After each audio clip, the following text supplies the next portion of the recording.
लोकसभा चुनाव की घोषणा हो चुकी है। इनेलो की ओर से 2 उम्मीदवार अभी तक उतार दिए गए हैं। बाकी उम्मीदवारों की सूची कब तक जारी कर दी जाएगी?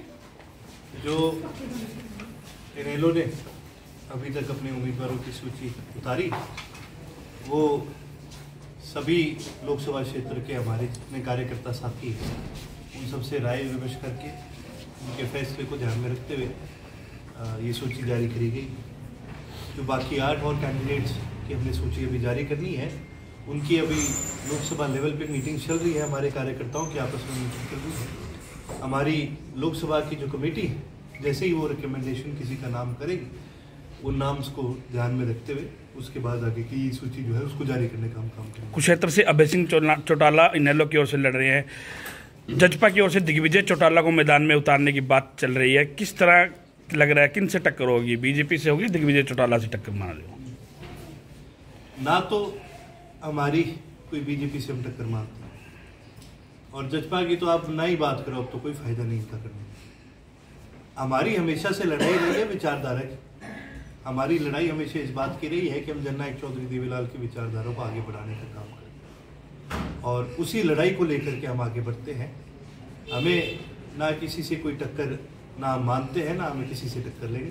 हमारा केवल और केवल एक उद्देश्य है कि हरियाणा प्रदेश के अंदर किसान कमेरी की सरकार बने, छोटे व्यापारी के साथ न्याय हो।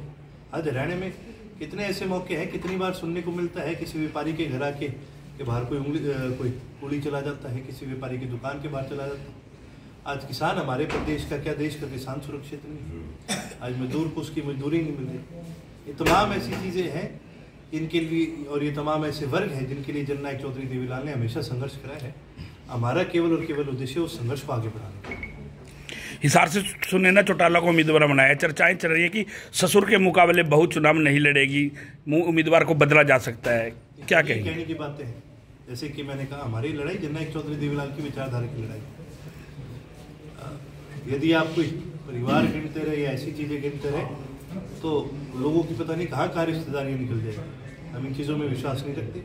हमारा केवल और केवल कर्तव्य एक पार्टी को आगे बढ़ाना, उस पार्टी की विचारधारा को आगे बढ़ाना, और जननायक चौधरी देवीलाल की विचारधारा को आगे बढ़ाने का। जज भी भाजपा के साथ गठबंधन में रही, आम चुनाव के मौके पर आकर गठबंधन टूटा, उस गठबंधन टूटने को किस नजरिए से देख रहे हैं आप? हमने तो पहले ही किया था, ये नहीं चलेगा। और किन कारणों से तोड़ा, मेरे से ज़्यादा अच्छी तरह से अच्छा आपको बीजेपी वाले या जसपा वाले बता सकते हैं। लेकिन एक चीज़ हमने हमेशा कही है कि ये गठबंधन नहीं है, ये ठगबंधन केवल और केवल लोभ लालच के लिए बनाया गया था। मेरे को लगता है कहीं बीजेपी का या जसपा वाला को कोई होगा कि होगा लोभ लालच पूरा, इसलिए ये टूटता हुआ। आज भी देखने में आता है कि पूर्व deputy CM Dushyant Chautala BJP के खिलाफ बयान देने के बजाय इनेलो कांग्रेस को घेरते नजर आ रहे हैं। क्या कहेंगे इस पे? बी टीम है ना फिर उनकी। इन्होंने लोकदल को तोड़ा बीजेपी के इशारे पर, इन्होंने चुनाव लड़ा बीजेपी के इशारे पर, इन्होंने, आप मान के चलिए ये जो हुआ है तमाशा सा, जो इसका मंत्रालय लिया है, ये भी कहीं ना कहीं बीजेपी के इशारों पर ही हुआ। और इससे ज़्यादा क्या फजीती हो सकती है कि आपको सरकार से बाहर निकाल दिया, आपके बारे में उल्टा सीधा बोला जाता है सारी चीज़। लेकिन आज भी इनकी हिम्मत नहीं बढ़ती है बीजेपी के खिलाफ कुछ बोल दे।